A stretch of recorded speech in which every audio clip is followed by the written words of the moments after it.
बिस्मिल्लाहिर्रहमानिर्रहीम। अल्लाह तबारक व ताला के बबरकत नाम से शुरू जो बड़ा मेहरबान और नहायत रहम फरमाने वाला है।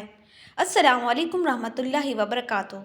प्यारे नाजरीन, अल्लाह के नाराज़ होने की 5 निशानियां हैं। क्या ये निशानियां आप में से तो नहीं पाई जाती? गौर से देखिएगा। हज़रत मूसा अलैहिस्सलाम ने अर्ज़ की, या अल्लाह, तेरे नाराज़ होने की निशानी क्या है? अल्लाह ताला ने फरमाया, मूसा, मेरे नाराज़ होने की ये 5 निशानियां हैं। अल्लाह की नाराज़गी एक ऐसी हकीकत है जो किसी भी बंदे के लिए सबसे बड़ी बदबख्ती का सबब बन सकती है। ये वो लम्हा है जब बंदा रब के साया रहमत से महरूम हो जाता है और उसकी ज़िंदगी बरकत और सुकून से खाली हो जाती है। लेकिन सवाल ये पैदा होता है कि अल्लाह की नाराज़गी की ये निशानियाँ क्या हैं? क्या हम ये निशानियाँ जान सकते हैं कि अल्लाह हमसे नाराज़ है? हज़रत मूसा अलैहिस्सलाम ने एक बार अल्लाह ताला से अर्ज़ की, या अल्लाह, जब तू अपने बंदों से नाराज़ होता है तो उसकी क्या निशानियाँ होती हैं? ये सवाल हर मोमिन के दिल में एक तजस्सुस पैदा करता है, क्योंकि जानना ज़रूरी है कि हम कहीं अल्लाह की नाराज़गी के बाइस गुमराही में तो नहीं जा रहे। आप सोच रहे होंगे कि अल्लाह की नाराज़गी की निशानियाँ कितनी वाज़ेह और ख़तरनाक हो सकती हैं। ये निशानियाँ ऐसी हैं जो इंसान की ज़िंदगी को तबाही के दहाने पर ले जा सकती हैं, लेकिन फिर भी बंदा इनसे गाफिल रहता है। ये निशानियाँ किसी ऐसे लम्हे में नहीं, बल्कि इंसान की ज़िंदगी में धीरे धीरे ज़ाहिर होती हैं और अपनी आखिरत के बारे में बेफिक्र हो जाता है। अल्लाह के नाराज़ होने की पहली निशानी। अल्लाह ताला ने हज़रत मूसा अलैहिस्सलाम को बताया, जब मैं अपने बंदे से नाराज़ होता हूँ तो मैं उसके दिल से सुकून और इत्मीनान को निकाल देता हूँ। सुकून का छिन जाना और उस बात की अलामत है कि अल्लाह की नाराज़गी उसके करीब आ गई है। कुरान में अल्लाह ताला फरमाता है, जो मेरे ज़िक्र से गाफिल रहता है उसकी ज़िंदगी तंगी में पड़ जाती है। अल्लाह के नाराज़ होने की दूसरी निशानी ये है कि अल्लाह ताला इंसान को नेक सोहबत से महरूम कर देता है। जब बंदा गुनाहों में मुब्तला होता है तो अल्लाह उसके करीब से नेक और साले लोगों को हटा देता है और वो बुरी सोहबत का शिकार हो जाता है। नबी करीम सल्लल्लाहु अलैहि वसल्लम ने फरमाया, आदमी अपने दोस्त के दीन पर होता है, लिहाजा देखो तुम किससे दोस्ती कर रहे हो। अल्लाह के नाराज़ होने की तीसरी निशानी। अल्लाह के नाराज़ होने की तीसरी निशानी ये है कि अल्लाह बंदे को इबादत में लज्जत से महरूम कर देता है। नमाज, कुरान की तिलावत और ज़िक्र इलाही उसे बोझ महसूस होने लगती हैं। हज़रत हसन बसरी रहमतुल्लाह अलैह फरमाते हैं, जब दिल सख्त हो जाए तो इबादत बोझ लगने लगती है और ये अल्लाह की नाराज़गी की अलामत है। अल्लाह के नाराज़ होने की चौथी निशानी ये है कि बंदे के रिज़्क से बरकत उठा ली जाती है। हो सकता है कि वो बहुत ज़्यादा कमा रहा हो, लेकिन उसके माल में सुकून और बरकत ना हो। कुरान कहता है कि जो अल्लाह से डरता है, अल्लाह उसके लिए रिज़्क के दरवाज़े खोल देता है। अल्लाह के नाराज़ होने की पाँचवीं निशानी। अल्लाह के नाराज़ होने की पाँचवीं और सबसे ख़तरनाक निशानी ये है कि अल्लाह बंदे के दिल को गुनाहों के लिए बेहिस कर देता है। वो बुराई को बुराई ही नहीं समझता, वो नेकी से दूर होता चला जाता है।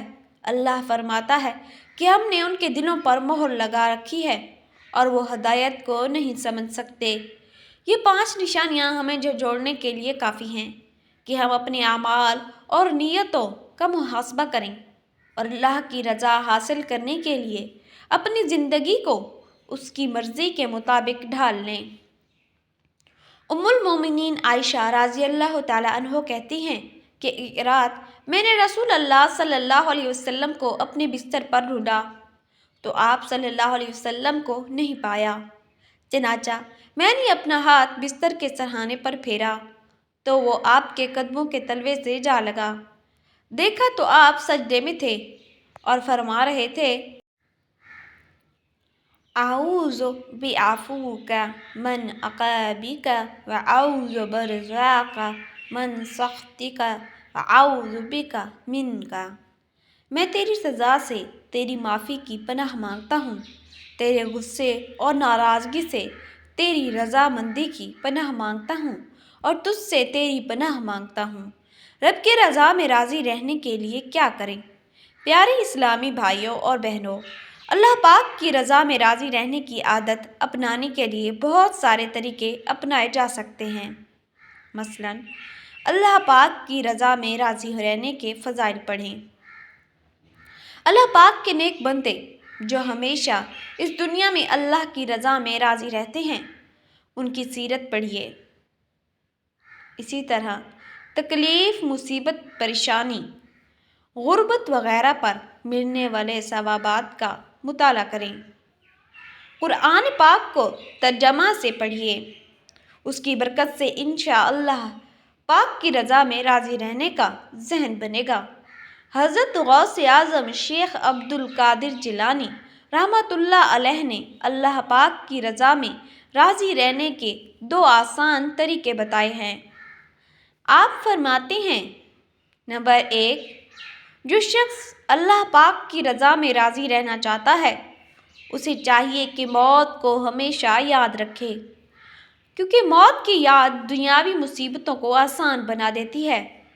نمبر 2، جس بات پر دل میں شکوہ آئے، بندے کو چاہیے کہ اس بات پر شکوہ کرنے کی بجائے اللہ پاک سے دعا کرے۔ مثلاً کسی پر غربت آ گئی تو صبر سے کام لیا کریں اور اللہ کا ہر حال میں شکر ادا کریں۔ اللہ پاک سے راضی ہو جائیں گے اور اللہ پاک آپ کو ہر نعمت عطا کریں گے انشاءاللہ۔ اللہ تبارک و تعالیٰ سے دعا ہے کہ اللہ تبارک و تعالیٰ ہمیں اپنی ناراضگی سے محفوظ رکھے اور اپنی رحمت کے سائے میں رکھے، آمین۔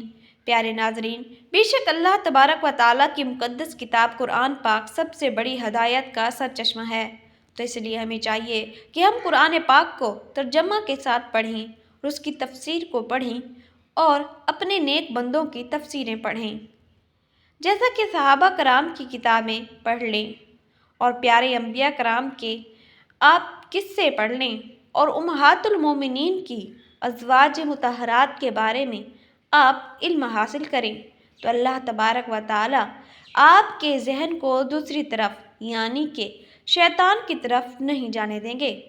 شیطان آپ کو بہکا نہیں سکے گا اور آپ ہمیشہ سیدھی راہ پر ہی رہیں گے۔ قرآن کو اپنی زندگی میں ڈھالنے کی کوشش کریں تو آپ یقین کریں گے کہ آپ ہر مقصد میں اللہ تبارک و تعالیٰ آپ کا ضرور ساتھ دیں گے۔